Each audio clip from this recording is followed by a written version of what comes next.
Halo, Assalamualaikum. Kali ini saya akan membahas tentang pengaruh kebudayaan luar terhadap kebudayaan Indonesia.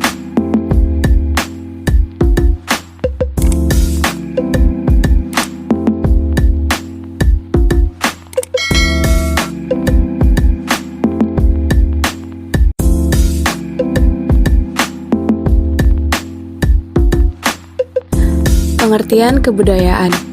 Secara etimologis, kata budaya atau kultur dalam bahasa Inggris berasal dari bahasa Latin yaitu coller, yang berarti mengolah atau mengerjakan sesuatu yang berkaitan dengan alam atau cultivation. Sedangkan Koenjangningrat 2009 mengartikan kebudayaan sebagai keseluruhan sistem gagasan, tindakan dan hasil karya manusia dalam rangka kehidupan masyarakat yang dijadikan milik dari manusia dengan belajar. Koenjangningrat menjelaskan bahwa kebudayaan itu memiliki 3 wujud, yaitu suatu kompleks dari ide-ide gagasan, nilai-nilai, norma-norma, peraturan, dan sebagainya. Yang kedua, suatu kompleks aktivitas serta tindakan berpola dari manusia dalam masyarakat. Nah, yang ketiga, sebagai benda-benda hasil karya manusia. Proses tumbuh kembang suatu budaya. Secara umum, permasalahan yang masih dihadapi dalam pengembangan kebudayaan antara lain adalah pembangunan ekonomi yang belum mampu diimbangi oleh yang pertama, pembangunan karakter bangsa mengakibatkan terjadinya krisis budaya yang dapat memperlemah jati diri bangsa nasional dan ketahanan budaya. Yang kedua, kemampuan bangsa dalam mengelola keragaman budaya belum optimal. Berdasarkan permasalahan yang dihadapi, upaya pengembangan kebudayaan diarahkan melalui kebijakan, yaitu yang pertama, mengembangkan modal sosial untuk mengaktualisasikan nilai-nilai luhur budaya bangsa. Yang kedua, mendorong percepatan proses modernisasi yang dicirikan.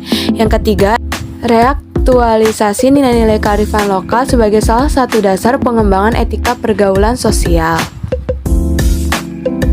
Selanjutnya, ada pengaruh kebudayaan Hindu terhadap kebudayaan Indonesia. Proses masuknya kebudayaan Hindu ke Indonesia ada berbagai pendapat. Yang pertama nih, teori Vaishya mengemukakan tentang peranan kaum atau golongan pedagang. Yang kedua, teori Brahmana beranggapan bahwa kaum atau golongan Brahmana sangat menentukan. Sedangkan yang ketiga itu teori Kshatriya menyatakan bahwa penyebaran pengaruh tersebut dilakukan oleh kaum ksatria atau golongan militer. Selanjutnya, pengaruh kebudayaan Hindu di bidang sosial adalah terjadinya perubahan dalam struktur masyarakat Indonesia. Dikenal ada 4 kasta atau caturulana, yaitu 1. Kasta Brahmana, yang kedua kasta Ksatria, yang ketiga kasta Waya, yang keempat kasta Shudra. Yang selanjutnya dalam bidang politik, kebudayaan Hindu menyebabkan berdirinya kerajaan-kerajaan di Indonesia. Kerajaan-kerajaan tersebut adalah Kerajaan Kutai di Kalimantan Timur, Kerajaan Tarumanegara di Jawa Barat, Kerajaan Sriwijaya, dan Kerajaan Mataram. Selanjutnya terhadap bidang bahasa di Indonesia, dikenalnya bahasa Sanskerta yang kemudian menambah perbendaharaan bahasa Melayu atau bahasa Indonesia. Dikenalnya huruf Pallawa yang harus berkembang. Selanjutnya terhadap bidang religi di Indonesia, agama Hindu dan agama Buddha yang sudah mengalami sinkritisme dengan kepercayaan animisme dan dinamisme. Selanjutnya terhadap bidang kesenian di Indonesia, adanya relief candi yang mengambil kisah Ramayana atau Lalitawistara dengan suasana kehidupan Indonesia. Selanjutnya pengaruh Islam terhadap kebudayaan Indonesia. Yang pertama, terdapat tempat ibadah di Indonesia dengan ciri-ciri yang bisa kalian lihat. Yang kedua, terhadap tempat tinggal raja di Indonesia pada zaman kekuasaan Islam. Yang ketiga, terhadap batu nisan di Indonesia. Yang keempat, terhadap seni pertunjukan di Indonesia. Yang selanjutnya itu ada pengaruh kebudayaan barat di Indonesia. Kebudayaan barat yang masuk ke Indonesia sebenarnya memiliki dampak positif dan negatif bagi masyarakat Indonesia. Dampak positifnya misalnya kreativitas, inovasi pengembangan ilmu, dan lain-lain.